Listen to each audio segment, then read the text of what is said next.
Gravidez Eterna ou Os Problemas do Mundo. Esse é o meu segundo livro que estou lançando e hoje eu quero falar um pouco sobre ele. Para isso, vamos falar de dois temas que estão diretamente ligados a esse livro. Eu sou o professor Adriano Albuquerque Gomes e quero lançar esse livro com vocês. Vamos lá?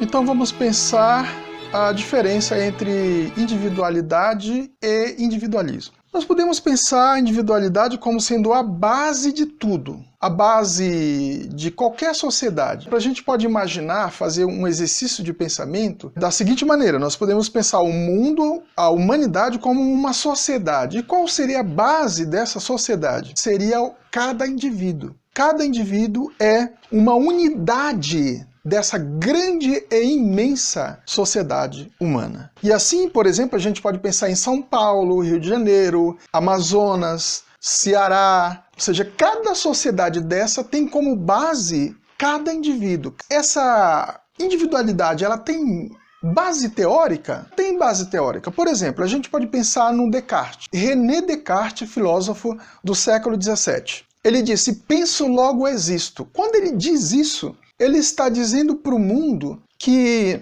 o ser humano é o encarregado do fazer científico, do fazer filosófico, do fazer literário e etc. É o ser humano que descobre, que desvela o saber humano. O ser humano é o sujeito disso. Então aí nós temos uma singularidade importante para o conhecimento e, portanto, tem aí uma base teórica. Nós também podemos pensar no Sartre. O Sartre tem um pensamento que diz: o homem está condenado a ser livre. Nós viemos ao mundo para descobrirmos o nosso próprio mundo, o nosso próprio eu. Nós viemos ao mundo para descobrirmos quem somos. Só nós podemos fazer isso. Então veja, cada indivíduo é responsável por descobrir quem ele é.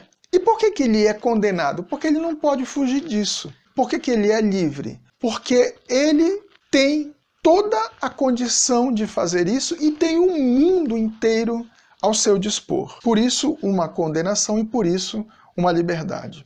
Agora, a nossa individualidade, pensando em todos os indivíduos, esses indivíduos, eles podem se conectar. E essa conexão de individualidades, elas podem gerar um estado. Que estado?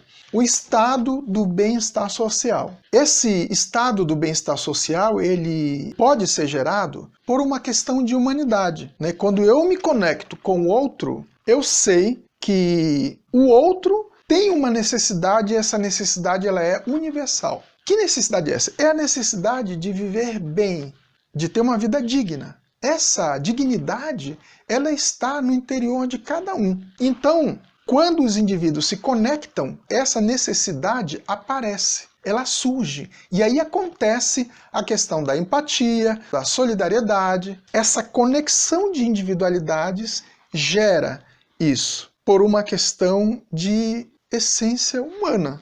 Agora, podemos pensar o contrário dessas individualidades. E o contrário disso é o individualismo. É quando algum indivíduo não percebe que ele faz parte de uma conexão e que ele pode construir o bem-estar social com as outras individualidades.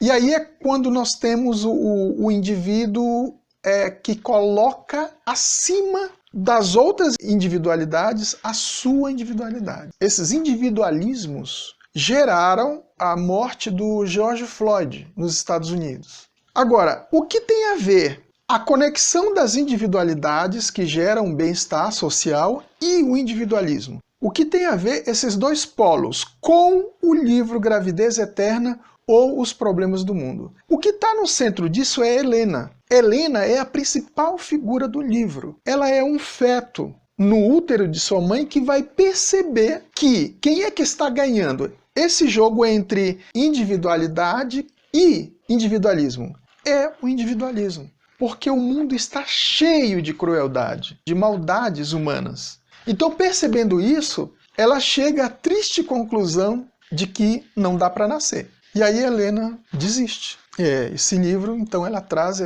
esse grande embate para a gente pensar no nosso mundo.